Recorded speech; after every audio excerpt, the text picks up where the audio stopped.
He was a boy with everything: wealth, privilege, and a last name that opened every door. But on that cold pavement with no one else around, none of it mattered. His eyes were closed, his body still, and every second felt like it could be his last. Cars passed. Strangers looked away. And then one person stopped. Not who anyone expected.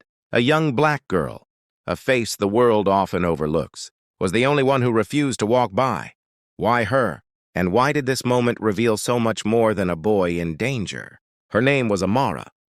16 years old, quiet, and often invisible in a city that rarely noticed girls like her. She wasn't rich. She didn't carry the sparkle of luxury or the weight of a famous name. Her world was simple: school books, part-time shifts, and evenings spent walking, home through cracked sidewalks, scattered with autumn leaves. That evening was no different. The sky glowed faintly orange as the sun dipped behind the rooftops, casting long shadows across the streets. Amara clutched her backpack close, headphones tucked away, listening instead to the rhythm of her own footsteps. To most, it was an ordinary moment, forgettable in the rush of city life. But sometimes, it's in the ordinary that the extraordinary waits to unfold. Up ahead, she noticed something unusual. A crowd had formed, not gathering close, but circling wide, whispering, pointing, and moving on. People slowed to glance but refused to step in. And there on the pavement lay a boy about her age. His designer sneakers caught her eye first, a sharp contrast to the concrete beneath him. His stillness was unnatural. His face, pale under the streetlight, told her this wasn't just a stumble or a faint spell. Something was wrong. Amara froze for a moment. Should she stop? Should she get involved? The weight of hesitation pressed down. After all, this city had taught her that people didn't always thank you for stepping in. But then she saw it. The shallow rise and fall of his chest. The fragile thread of breath holding him to life. And in that instant she knew she couldn't walk away. Amara knelt down, the cold pavement pressing against her knees. Up close. The boy's features told a story his clothes could not. He was unconscious. His skin pale, his lips trembling as though life itself was slipping away. She reached out with trembling hands, shaking his shoulder gently, whispering words he couldn't hear. Around her, the world kept moving. Commuters rushed past, pretending not to notice. Some slowed long enough to snap a photo before disappearing into the blur of traffic and noise.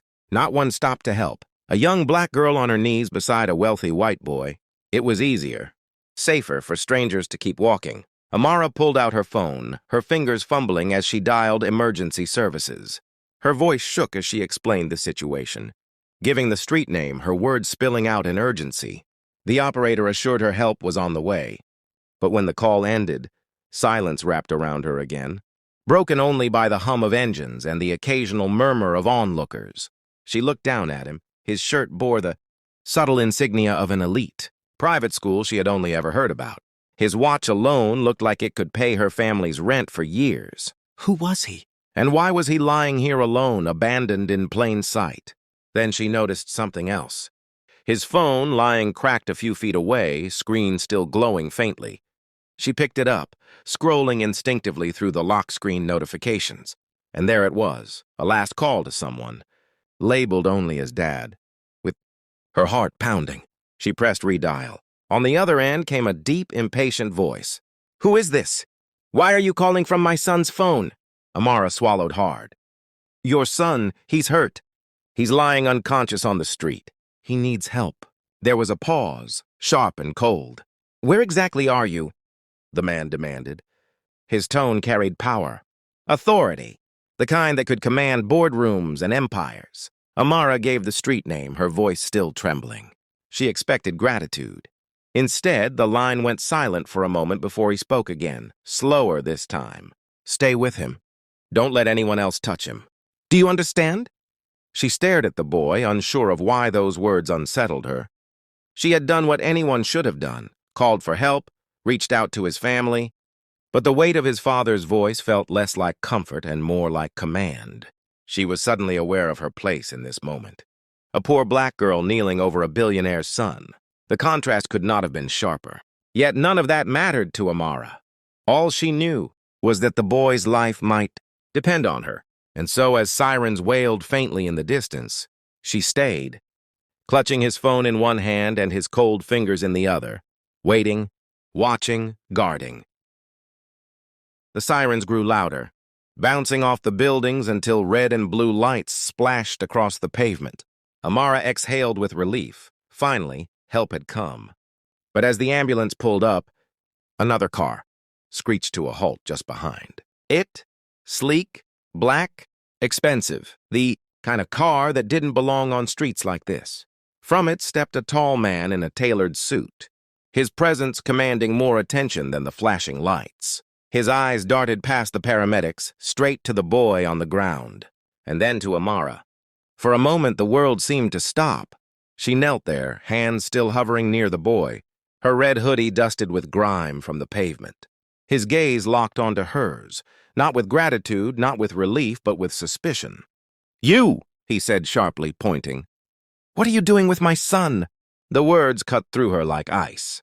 She opened her mouth, struggling to explain, but the paramedics were already lifting the boy, checking his pulse, strapping him onto the stretcher. Amara stepped back, heart pounding, her roll shrinking in their shadows. But the man didn't move closer to his son. He moved closer to her. "Where did you find him?" "What happened here?" His voice wasn't desperate. It was accusatory, as though she had something to do with this. Amara felt her chest tighten. She had saved his son. She had been the only one willing to stop, the only one to make the call. And yet in his eyes, she wasn't a rescuer. She was a suspect. The paramedics pushed the stretcher toward the ambulance, and the boy's head lolled weakly to the side. Amara's breath caught as his lips parted, whispering something she could barely hear, a single word. "Help!" It wasn't clear if he was speaking to her, to the paramedics, or to the world in general, but she heard it. And in that moment, she realized this night wasn't just about saving a boy's life. It was about exposing the brutal truth of who the world chooses to believe and who it chooses to doubt. As the ambulance doors slammed shut, Amara stood frozen on the sidewalk. The billionaire climbed inside without another glance at her. His suit uncreased, his authority unquestioned. The sirens wailed again, carrying father and son into the distance, while the girl who had kept the boy alive was left standing in the cold. No reporters asked for her name. No one handed her thanks. The crowd that had circled moments before had already vanished, as if nothing had happened. The silence pressed heavy on her shoulders. For the city, she was just another face. For the billionaire, she was a question mark, a shadow. But Amara knew the truth. She had been there when no one else was. She had stayed when others walked away. She had given what money could not buy: humanity, courage, presence. She hadn't saved him for recognition. She hadn't knelt on that pavement because she expected gratitude. She had done it because life, any life, mattered, even his. And yet that night revealed a cruel paradox. In the eyes of power, she wasn't the savior. She was the stranger to be doubted, the outsider to be questioned. Her skin, her clothes, her silence. They spoke louder to him than the act of saving his son. As Amara walked away, the weight of it sank deeper. This wasn't just a story of one boy, one father and one girl. It was a story about the invisible lines that divide us, the way race and class shape the lens through which the world sees. The boy would recover. His father would move on. But Amara? She would carry the memory of kneeling on that pavement, the cold stares of strangers, the suspicion in a billionaire's eyes, and the question lingers for all of us. When history is written, whose names are remembered and whose humanity is overlooked in the shadows?